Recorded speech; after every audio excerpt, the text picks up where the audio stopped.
Good morning. There has been one statement by Michelle Obama which has been repeated so often and with all the possible approval that is in fact a most misleading statement as far as the personal development is concerned. She said, as they go low, we go up. Nothing can be further wrong than that. Do we raise ourselves by degrading others? And no sane person would agree to that. And in case that is not true, how do you manage yourself? I've heard people say very often, such and such person lacks values.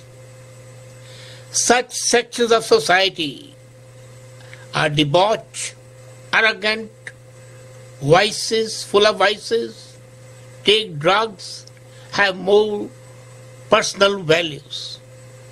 They bribe, they indulge in all antisocial activities. How many times you have heard people say, we are simple people, we are good people, we have values. And when they say values, they basically refer to themselves as middle class people. Now, when I'm confronted with such statements, my response is laughter. Do you mean to say that only a certain section of society have tendency to be corrupt, have extramarital relationship? Is it not the people across the strata who are indulging in all the nefarious possible activities? What happens is that certain activities of certain class of people do come to light. But bullying, wife beating, cheating, stealing, robbery, bribery, use of abusive language, they are almost universal. So why do you need to classify a class, a section of society, so bad that in reverse you feel good for yourself? This arrogance and false arrogance born out of your purposed or supposed goodness is absolutely full of flawed reasoning. When you look at yourself as an individual, you will see many flaws, and yet you would not like to acknowledge them. You had liked your flaws to be swept under the carpet, and the best way is to draw attention to the other people, their lives, their personalities, and talking bitchy about other people makes you feel good. In fact, it fails you make better because you consider yourself to belong to the community of good people. And these good people are the most obnoxious people in the world as a whole. The middle classes slam the rich who shop for designer branded clothes, saying that, look here, they are wasting money. They forget. And they do not realize that the shopping they do is considered equally designer by a poor man, and it has been done by a poor man. You know, our problem is that we want to impose our values on other people. Personal values have got to remain personal. They are not supposed to be inflicted on others, because everyone has his own values, and someone's value may be such that what you think good may be bad for him, and he or she might be judging you in the same manner. First, apply your values to yourself, not judge others by. So, you need to introspect. You need to think, are you really good? Are you really valuable? Are you really good, decent, lawful human being? Are you lawful because you are afraid, or you are instinctively lawful? That's the most important. Most of the people are lawful not because they are lawful, but because they are afraid of the punishment, either by the police or by the society, in case they are caught. They'll always say what others would say, what others would think. So both the things are equally bad. While you have no right to judge others, the others have no right, or you have no right to live by the opinion of others as well. Correct your judgment, but degrading others, downsizing the qualities of others, and making them appear as vices rather than virtues is not at all an acceptable way, and in fact, by doing so, you don't harm them. Your words are just whiffs in the air. They do not signify anything. You can backbite as much as you want. It's not going to affect anybody. Least of all the person about whom you are doing so. So the question arises, how do you manage yourself? As I said earlier, judgment is important. You have to judge yourself and you have to judge others. Judge others by the standards for which you are living, not which you have adopted, but which have become an integral part of your psyche, your personality, your thought. You know, in 55 AD, about 55 years after the birth of Christ, after the death of Christ, there was a small town of Hierapolis in Turkey, and there was a slave, Epictetus. Now, Epictetus was a great man, in spite of having been a slave. And his teachings are very important. The first line of ethics, which he wrote a book, the Book of Ethics. And the book is called Enchidron. And the first line is, some things are in our control and others are not. So you can imagine that the only thing you can control is your own judgment, but that pertains to yourself. You have no business and you have no right and you have no capability to control others, to control forces beyond yourself. They can be forces of society, they can be forces of nature.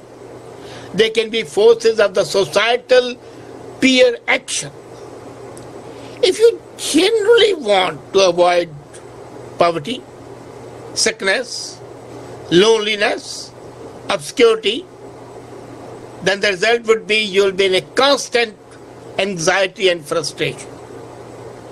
If you really desire money, health, sex, reputation, you will inevitably be happy. You see, wanting those things is good, provided you're capable of that. Now, you want to earn money. There are two ways, legitimate and illegitimate. Illegitimate would never get you happiness.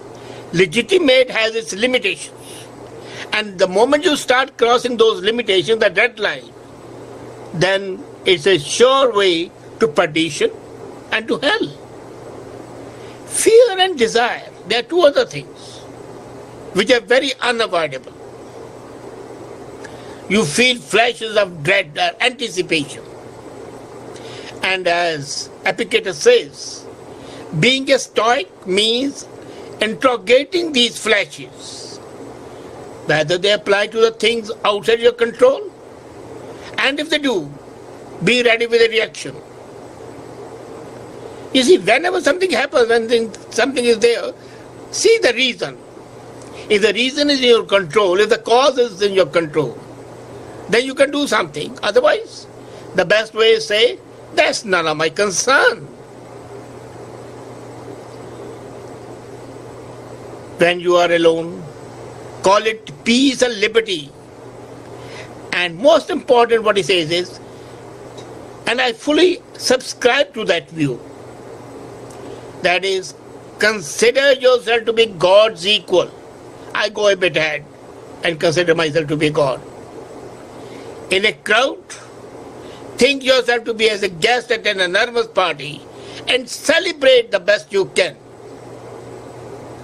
So this capability of being yourself even in a crowd, you are part of the crowd, and yet as a guest you are not involved in the crowd. There's a difference between being and being involved, being physically present and being consciously, deliberately away. Because when you are deliberately, consciously away, mentally, but though physically you are there, and psychologically, you will get over the temptation of commenting what the other person is doing. Another guest at a party gets drunk, that's none of your concern. The ladies have a problem seeing how the other ladies are tired, whether the clutch matches the blouse or not, whether the heels are 6 inch or 4 inch or 3 inch, whether the jewelry they are wearing is a fake one or the real one or the imitation one. Is it the same dress she was wearing 6 months back in another party where you met her? These are none of your concerns, and yet they are the staple food of your everyday conversation. And when you even look at those things, the purpose is not to appreciate. The purpose is to denigrate. A dress might suit a lady very well, and when you say the lady is wearing the same suit again, you are ignoring the fact that the same suit looks elegant, appropriate, and decent. But you're not considering that. What you are thinking is, well, this lady cannot afford it. She doesn't have a fashion sense. Well, affording is something which is not in her control. Maybe she's not running, agreed. And fashion control, who are you to judge it? Every man's fashion is his own. A rich man enters a party with his jeans torn at the knee, and you will not make a comment. But a poor man enters and you'll say, wow, it's nasty. He doesn't have the manners. He doesn't know that when he's going to the public, he should be dressed appropriately. He is not in a business suit. Now this contradictory approach is in fact what Michelle Obama says, when they go down, you go up. This is a typical vice of hubris. You are creating an atmosphere of hubris, a pride in yourself. I'm all for pride, but it should be justified. And pride should be for yourself. Pride should be which glorifies your capabilities and your achievements, not which denigrates others. You are a great scholar, fine, be proud. But that is no reason to say that others are idiots, even if they are.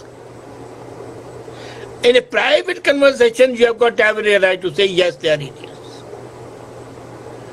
But you have no right to voice that opinion. And secondly, even if you voice that opinion, you have no right to make that a yardstick that the other guy is an idiot, therefore, pari passu, you are a genius. When others don't go down, you do not go up. In fact, the moment you notice others going down, you are in fact going down the hill yourself. You are having a feeling, albeit non-declared, that you belong to their category. And it is just by chance that you are not in that position. You have to get out of that hang up. And if you cannot get out of that, then you cannot grow. Manage yourself. Be proud as much as you can be. But you have no right to say you are better because the other is bad. Be better by yourself without comparison with others. Comparisons are odious. Comparisons are detestable. And if you want to raise yourself by that, you are detestable. Think about it. Good day.